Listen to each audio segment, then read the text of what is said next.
I'm testing a new camera, so let me know if you think this is improved quality or not. We'll see how the autofocusing system works.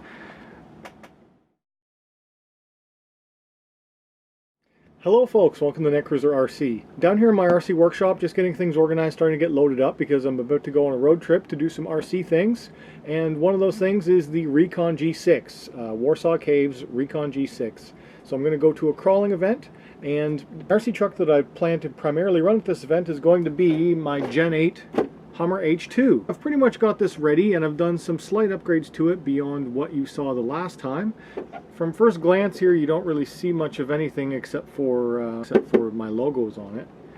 Just going to take the 4 body pins off. Now I do have a tow rope set up on the rear, and I've got some tow shackles. This was an upgrade part that I got, and I was able to just hook those into the existing bumper system, so that's pretty cool.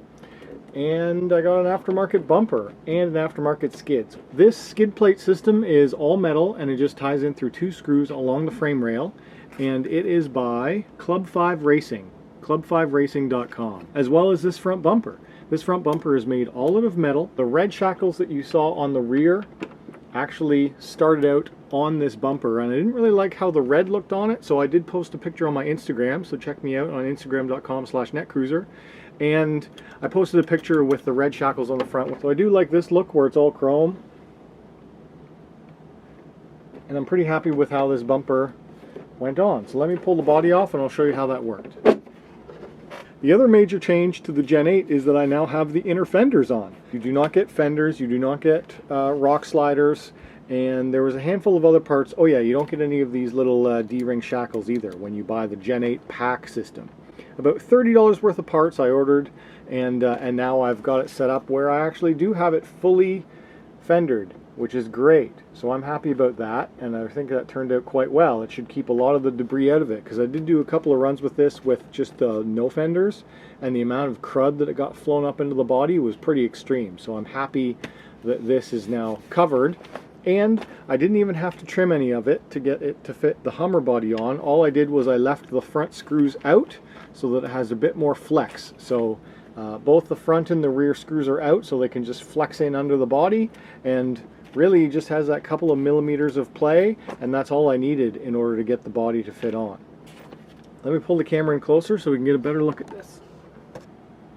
Here's the front bumper, which I gotta say, it's made out of metal. It's really well done, but I did want it to be as close in as possible, so I'm not using some of the extra pieces that it came with. It comes actually with these metal standoffs. This is designed for an STX 10.2, and the bumper of the Gen 8 pack is compatible with that. You get these 2 little sleeves that you get with your Gen 8. It's the same for the front and rear. They go into these holes, and that turns it into axial STX 10.2 sized holes. I do not have them installed on the rear, but I do have them installed on the front, because they're acting as anchor points for these 2 screws which are screwing into them.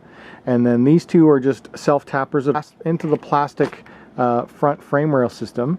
And it's got a little bit of wobble to it, but overall it should be okay. And this is how the skid system ties in. I think it turned out very well. I do like it. And between that extra front bumper, which gives me now a bunch of extra tow points, it also, this skid system adds some extra protection from this steering link, which is now tucked up inside so that nothing can hit that. If you're looking to get the chassis fender set, this is the part number, and you get all 4 of them. You don't get any hardware. So I did order a bunch of extra hardware.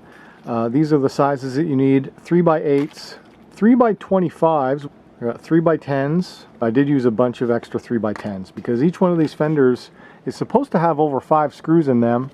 Normally there's a bunch that go around here and then on the outside, but I'm only using about half the screws so I can have a bit of flex, but they're still fully supported. And the big 25mm screws are the anchor points that tie in through right here. These are the big long ones that go here. So I did order the fender kit. I ordered the shackles. I ordered the shackles and the D-rings. Now these ones, you do need to use E-clips. And the E-clips are 2.5 millimeters, so I got a bag of those so I could connect these, because these are E-clipped on. Rock sliders. I did buy rock sliders, but I chose not to put them on. 11328. Here they are. And I chose not to put them on because they hang down a little bit far, and I just didn't really like how they looked with the body on, as well as I would have had to move my ESC. to not actually like it, so I'm going to run it without the rock sliders, at least attempt to.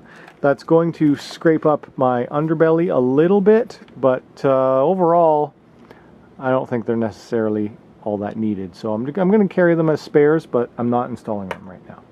But that's what I've got in preparation for the Recon G6. Hoping to get this out there. There's one other thing I might do before I go for the run, which is to tweak my APS-C settings a little bit more. So I'm using this Castle Field Link programmer, and this one you can tweak it in the field, but I actually hook it up to a computer, a Windows computer, and then I can use it as a Castle Link, and I can set my curves. Now I did program curves into this initially, but it's still a little bit abrupt when you go into reverse, so I wanted to tame that down and maybe even smooth out the acceleration curve even more on this thing. Alrighty guys, so that's my Gen 8 pack. Hopefully if you're going to the Warsaw Caves G6, you will see me there driving this yellow Hummer H2. Now this thing is still ridiculously overpowered. I have a Mamba X in it, and I'm running a 46 or 4700 kV Castle-based motor system, and I'll be running it on 3S.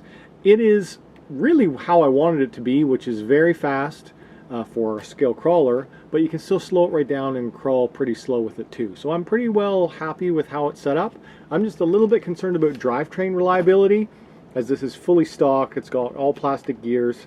If it does blow up, I will be carrying my TRX4 Defender as a backup machine. And I do have all of this set up on my Traxxas radio system, because the multi-channel one that came with my Defender, because I have programmed my Mamba X to be using the third channel so that I can have 100% drag brake or no drag brake, so that I can drive fast with drag brake off, let off, and it'll just coast, and I can turn on full drag brake for when I'm doing highly technical sections. So I think that's about it. I think we're ready to go to the G6.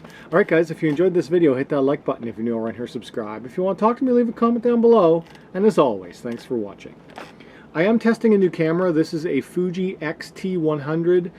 This is the first video that I'm shooting with it.